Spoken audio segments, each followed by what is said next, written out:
Assalamualaikum warahmatullahi wabarakatuh. Kita kembali lagi pada mata kuliah praktikum mekanika fluida dan hidrolika. Kali ini kita masuk ke modul 5, yaitu mengenai aliran melalui venturimeter. Seperti biasa, ini saya akan menjelaskan ya mengenai isi dari modul kelima ini. Yang pertama, saya akan menjelaskan mengenai pendahuluannya. Jadi kalau kita lihat di bab pendahuluan itu ada gambar alat venturimeter ya. Di sini alatnya terdiri dari saluran atau pipa tertutup, di mana pipanya di sini memiliki diameternya berbeda-beda, dari besar, mengecil, lalu ada membesar lagi. Nah, di sini juga ada alat untuk mengatur air yang masuk ke dalam pipa. Seperti itu. Lalu di sini juga ada piezometer, di mana fungsi dari piezometer itu adalah untuk mengetahui tinggi energi. Jadi nanti ketika airnya di sini mengalir ya, maka nanti akan ada air yang naik ke piezometer. Nah, ketinggian air yang naik ke piezometer inilah yang akan kita catat. Jadi ini ada 8 piezometer yang dinamai dengan A, B, C, D, E, F, G, dan selanjutnya.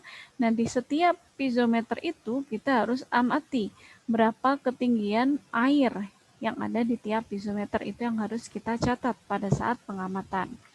Jadi di sini bahwa debit dan kecepatan aliran itu penting untuk diketahui besarnya dalam melakukan penelitian fluida. Maka digunakan alat untuk mengukur debit cairan, yaitu dengan menggunakan prinsip-prinsip Bernoulli dan kontinuitas pada pipa tertutup, yaitu menggunakan alat yang dinamakan dengan venturimeter.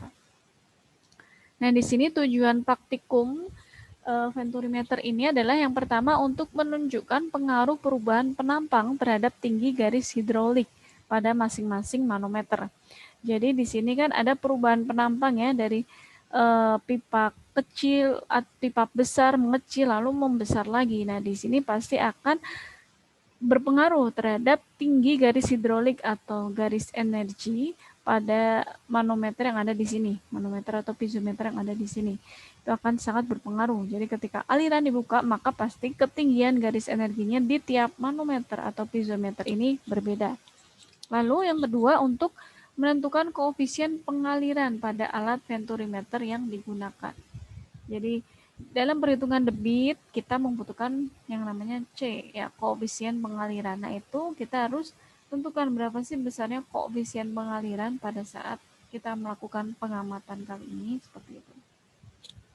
Nah, ini adalah teori dasar dari percobaan venturimeter. Jadi di sini teori dasar yang pertama adalah perhitungan debit pada venturimeter. Jadi venturimeter ini menggunakan prinsip Bernoulli dan kontinuitas dengan mengandalkan perbedaan luas yang dapat membuat perbedaan kecepatan. Jadi di sini kalau kita lihat gambarnya, dia ada perbedaan penampang. Ketika alirannya masuk, dia lumayan besar ya penampang atau diameternya. Lalu di sini ketika berada di titik kedua, Z2, dia di sini penampangnya mengecil. Lalu ketika berada di Zn, penampangnya membesar kembali. Nah, ini perubahan penampang inilah yang mengakibatkan tinggi energi atau garis tinggi hidrolis ini dia berbeda. Jadi ini nanti ada 8 piezometer. Ketika air mengalir, dia ketinggiannya berbeda. Oke. Nah, di sini pada venturimeter ini kita menggunakan hukum Bernoulli dan hukum kontinuitas. Jadi kalau kita ingat pada pertemuan ya sebelum dan setelah UTS, pertemuan 7 dan pertemuan ke-9 kita membahas mengenai persamaan Bernoulli dan kontinuitas pada mata kuliah mekanika fluida dan hidrolika. Nah, kali ini kita mencoba mengujinya pada praktikum menggunakan alat venturimeter. Apakah hukum tersebut sesuai gitu ya. Jadi pada hukum tersebut itu ada 2 titik ya yang kita tinjau. Ada titik 1 dan titik 2. Di mana persamaannya ini adalah persamaan tinggi tekan ditambah tinggi energi ditambah elevasi Z1, itu adalah elevasi dari pipa tersebut. Nah, kalau kita lihat pada alat venturimeter antara Z1 dan Z2 itu elevasinya sama. Maka di sini diketahui Z1 sama dengan Z2 sehingga nilai Z-nya nanti kita coret. tidak kita perhitungkan. Sehingga rumusnya menjadi seperti ini. Ini ada tinggi tekan ditambah tinggi kecepatan sama dengan tinggi tekan pada titik 2 dan tinggi kecepatan pada titik 2. Sehingga bisa didapat H1 ditambah V1 kuadrat per 2G sama dengan H2 ditambah V2 kuadrat per 2G. Nah, di sini kita substitusikan ya dengan bersamaan kontinuitas, yaitu di mana Q1 sama dengan Q2. Debit di Q1 sama dengan debit di Q2. Nah, rumus debit itu sendiri adalah luas penampang dikalikan kecepatan, yaitu A1 kali V1 sama dengan A2 kali V2. Jadi antara A1, V1, A2, dan V2 itu nilainya berbeda ya, tetapi Q1 dan Q2 itu nilainya sama. Nah, ini kita substitusi ya. Nah, pada persamaan kontinuitas ini dapat V1 sama dengan A2 per A1 kali V1. Nah, kita substitusikan dengan persamaan bernoulli yang ada di persamaan 1, sehingga nilai V1-nya kita masukkan dengan A2 per A1 kali V1. Nah, ini kita masukkan sehingga didapat nilai V2 itu dapat dicari dengan akar 2G dikali H1 min H2 per 1 min A2 min A1. Nah, kalau kita lihat perhitungan debit, itu kan A kali V ya. Nah, di sini V2-nya kita masukkan dengan rumus yang sudah disubstitusi tadi. Nah, di sini kita masukkan rumusnya, kita gabungkan. Ini adalah rumus untuk menghitung debit yang akan kita hitung pada praktikum kali ini. Nah, ketika menghitung debit, itu ada yang namanya koefisien pengaliran atau nilai C ini. Nah, nilai C inilah yang juga akan kita cari pada pengolahan data yang akan kita lakukan gitu ya. Nah, di sini ada alat dan bahan yang digunakan pada praktikum venturimeter. Tentunya ada alat venturimeter, ada stopwatch, ada bangku hidrolik, ada beban control weights pada bangku hidrolik. Lalu data alat, ada diameter pipa A yaitu 26 mm, diameter pipa B itu adalah 16 mm. Nah, ini contoh gambar alatnya ya. Ini adalah control valve untuk mengatur air yang masuk ke dalam aliran ini. Lalu ada foam supply dan lain sebagainya. Ini cara kerjanya, teman-teman bisa menyimak di video yang sudah saya share linknya di Kolabor. Jadi di situ sudah cukup jelas cara kerjanya, bisa sambil dibaca yang ada di modul ini. Nah, selanjutnya ini adalah data pengamatannya. Jadi di data pengamatan ini ada A1 dan A2. Ini kalau tadi diketahui itu kan diameternya ya. Nah, yang di sini sudah dalam bentuk A. Berarti dia luas. A1, penampang 1, dan ada luas penampang 2. Ini adalah hasil pengamatan. Jadi ada 6 kali percobaan ya dengan massa yang sama 2, kg. Cuman waktu yang diberikan ketika pengaliran itu berbeda. Jadi di sini T-nya yang pertama 24, yang percobaan kedua T-nya 30,8.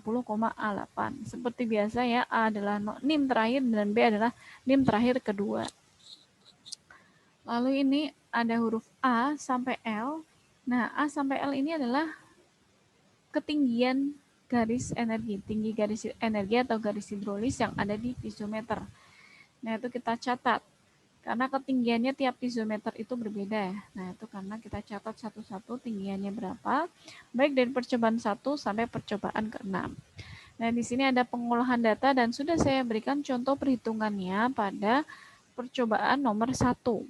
Jadi di sini nomor 1 itu masanya ada 2,5 kg dengan waktunya 24 second. Massa jenis air sama dengan 1000 kg per meter kubik. Debit alirannya kita bisa hitung ya dengan menggunakan rumus ini, sama dengan 3 dikalikan massanya 2,5 dibagi rho-nya adalah massa jenis 1000 dikalikan dengan T, waktunya adalah 24, sehingga didapat debit alirannya 3,125 kali 10 pangkat minus 4. Nah, yang selanjutnya kita cari adalah nilai koefisien pengaliran atau nilai C. Jadi Q sama dengan C dikalikan A2, ini adalah hasil substitusi tadi ya, antara rumus Bernoulli dan rumus kontinuitas.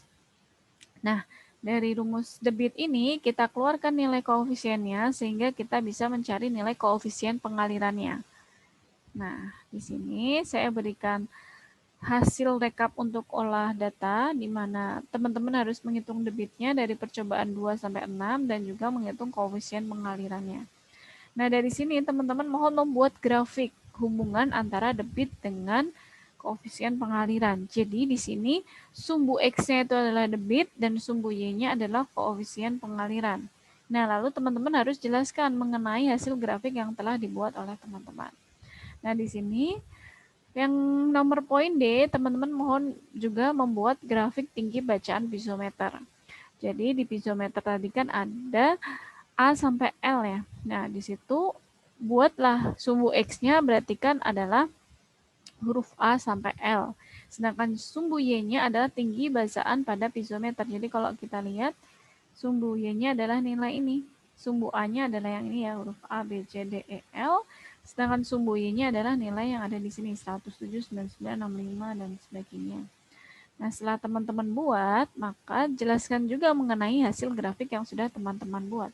Jadi, bagaimana sih ketika misalnya teman-teman di sini lihat, kenapa di huruf piezometer A ketinggiannya besar, kenapa di piezometer D tinggi energinya kecil. Nah, itu harus teman-teman jelaskan.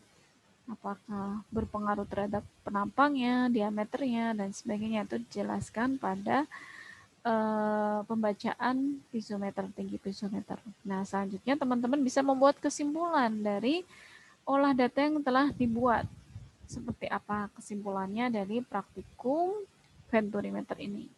Nah, cukup sekian yang saya jelaskan untuk mengerjakan modul 5 ini. Semoga mudah dipahami. Selamat belajar, salam sehat. Wassalamualaikum warahmatullahi wabarakatuh.